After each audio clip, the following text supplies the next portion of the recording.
मध्य पूर्व में बढ़ते ईरान इजराइल तनाव का असर अब कानपुर की लेदर इंडस्ट्री पर भी दिखाई देने लगा है। खासतौर पर खाड़ी देशों से जुड़े चमड़ा कारोबार पर इसका बड़ा प्रभाव पड़ने की आशंका जताई जा रही है। अनुमान है कि इस युद्ध और क्षेत्रीय तनाव की वजह से करीब 2000 करोड़ रुपए का चमड़ा कारोबार प्रभावित हो सकता है।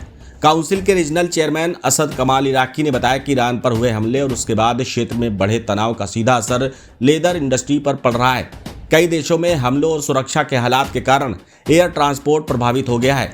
इससे निर्यात की प्रक्रिया पर असर पड़ना तय माना जा रहा है। उन्होंने बताया कि कानपुर से सबसे ज्यादा लेदर उत्पाद ओमान और यूएई में एक्सपोर्ट होते हैं। इसके अलावा सऊदी अरब के साथ भी बड़ा कारोबार होता है। मौजूदा हालात में इन देशों के लिए भेजे जाने वाले माल और ऑर्डर पर असर पड़ सकता है। कई ऑर्डर पहले ही मिल चुके हैं। यदि माल समय पर नहीं पहुंचा तो उसके डंप होने से भी नुकसान उठाना पड़ सकता है।